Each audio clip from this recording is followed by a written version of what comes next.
और विभिन्न संचार माध्यम से जो संदेश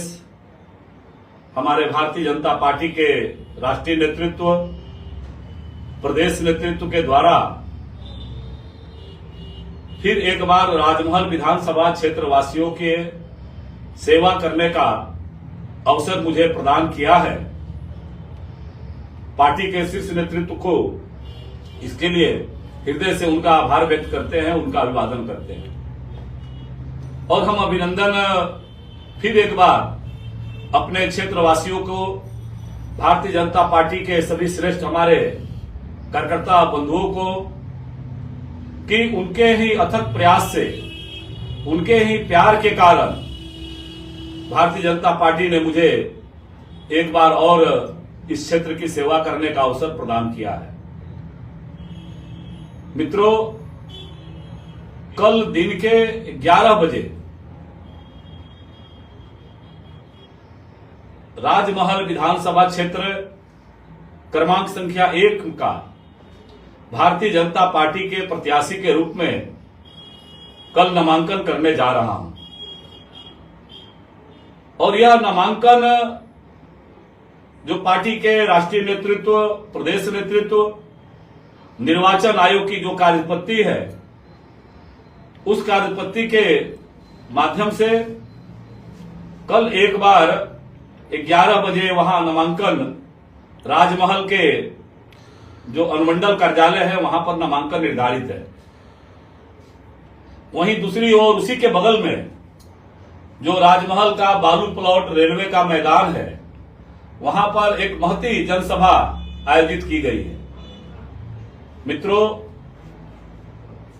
इस जनसभा को हमारे पार्टी के शीर्ष नेतृत्व के द्वारा संबोधन मिलने वाला है। और आज मेरा फेसबुक लाइव जुड़ने के पीछे एक उद्देश्य है। मैं आपका आशीर्वाद, अपने बुजुर्गों का आशीर्वाद, पार्टी के हमारे शीर्ष नेताओं का आशीर्वाद, राजमहल विधानसभा क्षेत्र वासियों का आशीर्वाद का मैं ऋणी हूं। लेकिन जिस प्रकार से आज जिस परिस्थिति में वर्तमान में झारखंड का चुनाव होने जा रहा है, यह झारखंड का चुनाव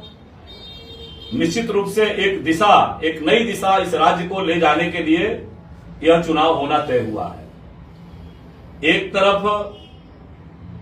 विगत 5 वर्षों में जो झूठे वादे नारे दे करके वर्तमान हेमंत सोरेन जी की सरकार स्थापित है, उसके बारे में निर्णय करना है। वही सामान्य जनगण का जो विश्वास है, आम आदमी का जो विश्वास है, दूसरी तरफ भारतीय जनता पार्टी का विश्वास है कि भारतीय जनता पार्टी जो कहती है उसको हर हाल में पूरा करती है। आपने देखा है, पूरे राज्य ने देखा है कि पूर्व के हमारे रघुवर दास जी की सरकार ने 1 रुपया में महिलाओं के रजिस्ट्री करना प्रारंभ किया था। पूरे राज्य ने देखा है कि हमारे किसान भाइयों के लिए 5,000 से लेकर के 25,000 रुपया तक मुख्यमंत्री कृषि आशीर्वाद योजना के माध्यम से हर एक किसान भाई के पास पहुंचाने का काम किया था। वहीं दूसरी ओर वर्तमान हेमंत सोरेन जी की सरकार, जिस सरकार ने न तो महिलाओं को ये जो सम्मान की रक्षा करने वाला कार्यक्रम था, उनके सुरक्षार्थ जो कार्यक्रम था, वो 1 रुपया में रजिस्ट्री केवल बंद किया, बल्कि किसान भाइयों के लिए भी उन्होंने मुख्यमंत्री कृषि आशीर्वाद योजना 5,000 से लेकर के 25 रुपया तक बंद करने का काम किया। इतना ही नहीं, हमारे युवा साथी, मैं आज निश्चित रूप से इस लाइव के माध्यम से अपने सभी युवा साथियों को आह्वान करता हूं कि एक तरफ यह जो चुनाव है यह तय करने वाला है कि भारतीय जनता पार्टी की सरकार थी, रघुवर दास जी के नेतृत्व की सरकार थी। रघुवर दास जी की सरकार ने स्थानीय सर्व सामान्य तरीके से, जहां उन्होंने नौजवानों को हाथों में रोजगार देकर के 1,03,000 से अधिक सरकारी नौकरियों में यहां के नौजवानों के हाथों में अधिकार दिया। न केवल अधिकार दिया, मैं जिस जिले से आता हूं, जिस जिले से आपके प्यार और आशीर्वाद से जनप्रतिनिधि बनने का अवसर मिला, बल्कि यहाँ के नौजवान अधिकाधिक संख्या में, चाहे पुलिस के विभाग के नौकरी हो, चाहे सरकारी शिक्षक की नौकरी हो, जितने भी विभाग थे उन सारे विभागों में यहाँ के स्थानीय नौजवान आज राज्य के झारखंड के विकास में अपनी महत्वपूर्ण भूमिका निभा रहे हैं। और दूसरी ओर हेमंत सोरेन जी की सरकार, जेएमएम की सरकार, जिस सरकार ने कहा था कि प्रत्येक वर्ष 5 लाख नौजवानों को रोजगार देंगे, कहा था कि जिसको रोजगार नहीं दे पाएंगे उनको 5,000 7,000 बेरोजगारी देंगे। प्रदेश के नौजवानों ने इसको लेकर के सोशल मीडिया पर बड़े ही तरीके से उन्होंने मिला क्या महिलाओं के साथ धोखा हुआ, नौजवानों के साथ धोखा हुआ, किसानों के साथ धोखा हुआ, समाज के हर वर्ग को छलने का काम किया। मित्रों, अगर हम बात करें राजमहल विधानसभा क्षेत्र के बारे में, तो सबसे पीड़ित, मैं हमेशा इस बात को कहता था कि मुझे गर्व है कि मेरे जिले से माननीय मुख्यमंत्री आते हैं। ये बात विधानसभा के पटल से लेकर के सारे स्थानों पर कोई ऐसा सरकारी तंत्र का माध्यम नहीं होगा, लोकतांत्रिक व्यवस्था की जो विधाएं है हर स्तर पर हमने इस बात को रखने का काम किया था। लेकिन बदले में उसी नौजवानों की आवाज कि मिला क्या। आज साहेबगंज जिला एक बार दृष्टिगत करेंगे तो जितनी भी योजनाएं पूर्व में हमारी चल रही थी, सारी योजनाओं को लटकाने, अटकाने, भटकाने का ही प्रयत्न वर्तमान सरकार में हुआ। यहां तक कि खास महल जैसी ज्वलन समस्या, जिसको कि पूर्ववर्ती सरकार ने दृढ़ इच्छा शक्ति, रघुवर दास जी की सरकार ने दृढ़ इच्छा शक्ति के सहारे निर्णय करके और उसका गजट प्रकाशित करने का काम किया, उस दिशा में भी विधानसभा के अंदर कई ऐसे अवसरों पर हमने उस मामले को उठाया और सरकार एक कदम भी नहीं चल पाई। हमने केवल इतना ही कहा था कि इस प्रक्रिया को और सरलीकृत कर दीजिए ताकि अधिकाधिक लोगों की भागीदारी हो। नहीं हुआ मित्रों। आज भी हमारे शहर के अंदर, साहेबगंज शहर के अंदर हजारों मकान है जिसको प्रधानमंत्री आवास योजना के द्वारा एक तरफ जहां नरेंद्र भाई मोदी जी ने हर गरीब को अपना पक्का छत हो सुनिश्चित करने का काम किया है, वहीं दूसरी ओर उनको 1-2 किस्त भी मिल गया है, लेकिन आज वो बिना छत के रह रहे हैं। यह सरकार की अकर्मण्यता का स्पष्ट जीवंत उदाहरण है। सड़कों की बदहाली के बारे में आप देख सकते हैं कि विधानसभा के अंदर राज्य की सर्वोच्च पंचायत में विभाग के प्रभारी मंत्री कहते हैं कि 15 दिनों के अंदर सड़क का कार्य चालू हो जाएगा, लेकिन दुर्भाग्यजनक तरीके से पूर्वाग्रह से ग्रसित होकर के और उस सड़क का निर्माण काम नहीं किया। राजमहल की जनता को, साहेबगंज की जनता को भगवान भरोसे छोड़ दिया गया। यह एहसास ही नहीं हुआ कि हमारे जिले से माननीय मुख्यमंत्री जी आते हैं। अन्य क्षेत्रों के बारे में तो चर्चा करना ही बेमानी है। कल नामांकन सभा में जो यहाँ के लोगों की आवाज बन करके हमने विधानसभा के अंदर भावना रखी थी, वो आवाज आपके साथ साझा करूंगा। लेकिन मेरे इस सवाल के आज जो आमंत्रण करने के लिए मैं जो आया हूं फेसबुक लाइव के माध्यम से, हमारे उधवा प्रखंड के साथी, राजमहल प्रखंड के साथी, साहेबगंज नगर और प्रखंड के साथी, हमारे साहेबगंज जिले के साथी, बड़े बुजुर्ग नौजवान साथी, सबका आशीर्वाद और शुभकामना के लिए प्रार्थना करने आए हैं कि कल राजमहल के रेलवे बालू प्लॉट मैदान में दिन के 11 बजे जहां नामांकन सभा हमारी आयोजित है, उसमें आप आशीर्वाद देने के लिए आइए।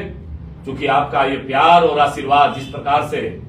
अतीत में एक भरपूर ताकत देने का काम किया था, वह प्यार और आशीर्वाद और आपकी भागीदारी वर्तमान सरकार के द्वारा जो झारखंड की उपेक्षा हुई, झारखंड के युवाओं की आवाज बनकर के जो विधानसभा के पटल पर हमने रखने का काम किया, ये बात साक्षी है कि आप अगर सिंहावलोकन करेंगे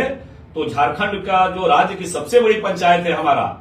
उस पंचायत में चाहे हमारे आंगनबाड़ी सेविका सहायिका का विषय हो, चाहे हमारे सहिया दीदी का विषय हो, चाहे हमारे आउटसोर्सिंग साथी का विषय हो, चाहे हमारे नौजवानों के रोजगार के सवाल हो, चाहे इस क्षेत्र की बदलती हुई डेमोग्राफी को लेकर के अवैध रूप से जो घुसपैठ हुआ है उसकी आवाज हो, चाहे आंतरिक सुरक्षा के खतरे की आवाज हो, चाहे यहाँ लॉ कॉलेज की पढ़ाई शुरू करने की बात हो, चाहे साहेबगंज सदर अस्पताल और राजमहल अनुमंडल अस्पताल में ऐसे दर्जनों बार हमने डॉक्टरों की नियुक्ति से लेकर के स्वास्थ्य सुविधा उठाने की बात कही हो, चाहे मेडिकल कॉलेज स्थापित करने की बात कही हो, चाहे उधवा में डिग्री कॉलेज स्थापित करने की बात कही हो, आपकी आवाज बन करके राज्य की सबसे बड़ी पंचायत में हमने उठाने का काम किया था। निश्चित रूप से आपकी उपस्थिति मात्र से आपके दिए हुए आशीर्वाद की ताकत और बढ़ जाएगी और आने वाला समय में निश्चित रूप से आपके प्यार और आशीर्वाद के कारण मुझे विश्वास है कि जो हेमंत सरकार ने इस राज्य के साथ उपेक्षा किया है, नौजवानों के साथ जो उपेक्षा किया है, महिलाओं के साथ जो उपेक्षा किया है, किसानों के साथ जो उपेक्षा किया है, राजमहल क्षेत्र के रहने वाले नागरिकों के साथ जो उपेक्षा किया है, इसका जवाब होगा, इस पर मुहर लगेगा। इसलिए फिर एक बार आप सभी साथियों से विनम्रता से आग्रह करते हैं कि आपके मित्र दोस्त विभिन्न निकायों में से जुड़े हुए हमारे साथी है, आइए और कल राजमहल रेलवे बालू प्लॉट मैदान में दिन के 11 बजे भारतीय जनता पार्टी के द्वारा आयोजित जो नामांकन सभा है, उस नामांकन सभा में आप अपना उपस्थिति दे करके हमें अपना आशीर्वाद दें। यही आग्रह और विनती करने के लिए आप सबके बीच में आए हैं। निश्चित रूप से आपका प्यार और आशीर्वाद जिस प्रकार से लगातार मिलते रहा है, कल आपकी उपस्थिति से भी हमारे भारतीय जनता पार्टी के सभी कार्यकर्ता साथियों से, हमारे वरिष्ठ नेतागण से हो सकता है उन तक हम संदेश नहीं पहुंचा पाए, लेकिन अगर मेरी भावना हमारे साथीगण देख रहे होंगे तो बड़ी विनम्रता से मेरा आग्रह है। 2 दिनों से मौसम की प्रतिकूलता के कारण थोड़ा सर्दी और फीवर का भी सामना करना पड़ा है, इसलिए जिन साथियों तक हमको पहुंचना था, हमारे क्षेत्र के मतदाता भाइयों तक जहां उनको आमंत्रण देना था, वहां तक अगर नहीं पहुंच पाए तो मेरा आपसे निवेदन है कि आप आइए और आकर के कल दिन के 11 बजे गुरुवार के दिन राजमहल रेलवे बालू प्लॉट मैदान में आकर के हमारे भारतीय जनता पार्टी के प्रदेश और राष्ट्रीय नेतृत्व के विचारों को सुने और अपना आशीर्वाद देकर के फिर एक बार मुझे सेवा करने का अवसर देने के लिए आप आकर के आशीर्वाद दें। आप सबका मैं हृदय से वंदन करता हूं, आपका अभिनंदन करता हूं।